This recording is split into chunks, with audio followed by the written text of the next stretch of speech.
Good morning. I'm Harley Schlanger from the LaRouche Organization with your daily video update for November 26th, 2024.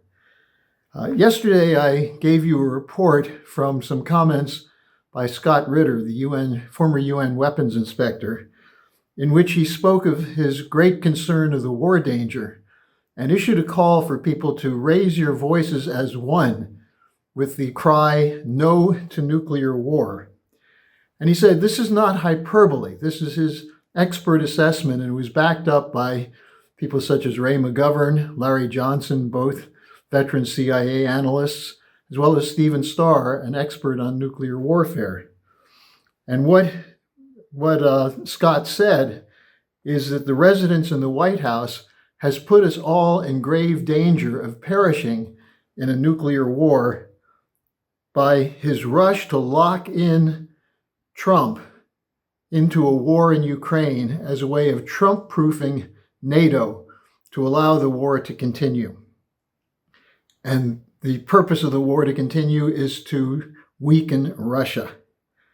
Now, that call by Scott, as valid as it is only half the story. Is there a strategy to not only stop war, but to create a new peaceful paradigm of cooperation among nations? And that's what I wish to discuss with you today, because as luck would have it, I'm happy to inform you about a new report that's been produced by the Schiller Institute with a bold new vision for the future, based on the ideas of the economist and statesman Lyndon LaRouche. The title of this pamphlet is "Development Drive Means Billions of New Jobs, No Refugees, No Wars." And it's divided into a number of chapters. It begins with a summary, and I'll go through what's in the summary in a moment, but it has chapters on the actual migration issue, which is genocide, the great projects that are needed, the role of the West as opposed to opposing these developments but becoming a partner in them, and finally, the establishment of a credit system that will enable the funding of these projects to lift us out of the collapse that we're in at present. Now, it starts by talking about the reason for the strategic crisis, which is the collapse of the unipolar order, the economic, cultural, and moral degeneration of the West, which is typified by the takeover of economics by speculators, of education by cultural wokeness, and the idea that you have to have an enemy image to mobilize the population. Now, on the other side, you have the emergence of the multipolar world, which is led at this point by the BRICS nations, Brazil, Russia, India, China, South Africa, which has now spread to 9 nations with 13 new official partners, which is fighting to bring the West into cooperation. And this is a point Putin has made. As much as he's vilified in the West, Putin has insisted that he doesn't want war with the West, he wants cooperation. Now, the BRICS conference that just took place a month ago in Kazan, Russia, provides an example for what is possible. The BRICS now consists of 9 member states. There are 13 new partners, and as many as 30 to 40 other nations which wish to join. This represents 4.7 billion people, which is about 57% of the world's population. That's quite a potential market, isn't it? The goal of these countries is to stop being raw material producers. That is, to have their economies cease being a feeder to the industrialized world of cheap raw materials produced by cheap labor, and instead to develop a full value chain of economic production in their own countries so they can use their raw materials for the benefit of the sovereign nation. Now, what's typical of this is the Belt and Road Initiative, launched by China in 2013, which now has 151 nations collaborating This includes nations of Asia, of South America, and Africa, and cooperating on various levels, but particularly on the question of energy development, infrastructure, water and power management, and so on. This is the future for these countries. Otherwise, their future is, as the looting accelerates, as diseases spread, they form a pool of migrants who will be swarming over the northern hemisphere. And rather than having to erect walls and concentration camps to contain them, why not cooperate and help these nations develop? If these nations have economic development, people would rather stay home than move to an alien culture. So the 151 nations are involved in at least $1 trillion worth of infrastructure projects. Now, just to give you a sense of the BRICS and what LaRouche calls a physical economy, which is not monetarism, which tends to be a zero-sum game in which speculation and the use of debt are using fiat money from central banks. That's the basis of the Western economy. No physical value or declining physical production and increasing dependence for a supply chain from other countries, as opposed to utilizing the skills, engineering, scientific, and technological development that we're expected to have from the West.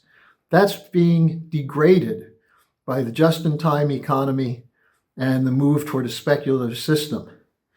So here's just an example. From the BRICS countries, 54% of all wheat is produced, 40% of the oil used in the world, 74% of the coal, 75% of the steel, and 61% of electrified rail. In the United States, we have virtually no high-speed rail, while China is crisscrossed north and south, east and west, connecting now into many other countries with their high-speed rail system, soon to be updated to be a magnetically levitated train system.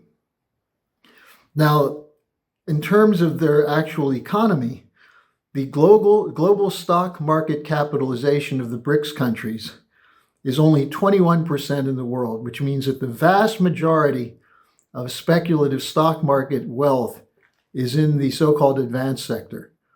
And although it's been appreciating rapidly as a result of inflation and cheap money, especially with the cheap money introduced by Biden at the end of his term, that's not lasting. That's not real. Now, additionally, the situation is characterized by a demographic shift, which should be of great concern to everyone in the West.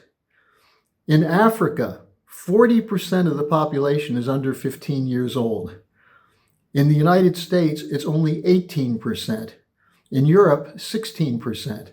And there are chronic labor shortages in the United States and Europe. Do we want these filled by migration, or do we want to re-inspire the idea of a prosperous future so that people will continue to produce families that will be able to extend the heritage of their existing families? So the West is facing a cultural crisis. A $2 quadrillion speculative bubble, the derivatives market. Unfortunately, it appears as though President Trump is appointing a Treasury Secretary who cut his teeth at the side of George Soros, the mega speculator, and this is not a particularly good sign for the United States. So the question will be, will there be cooperation among nations in the world, East and West, North and South, or a division into two competing blocs, the BRICS global majority versus global NATO? How to avoid this? Set up a working dialogue. President Trump should reach out to Russia, China, to the BRICS nations. Instead of denigrating them for looking for an alternative to the weaponization of the dollar, recognize that the dollar was weaponized by his predecessors. Bush, the second Bush, Obama, Biden, weaponized against sovereign nations. This is the great cause of the economic doldrums in the West, and why there's a need for accelerated looting against the poorer countries and increasingly against the populations in the global north. So our report shows how we could create 1.5 to 2 billion new jobs in the global south. And these would be then connected to developments in the global north, which include rebuilding of infrastructure, water and power management, transportation. We've just seen with the recent hurricanes how poorly prepared the United States is for these kinds of crises. So I'd urge you to keep an eye on this site for the release of the report. It will be available any day now, and it will provide a working knowledge of the thinking of Lyndon LaRouche, which is shaping the emergence of a new strategic and development architecture of peace and cooperation. And that's how to get out of this crisis.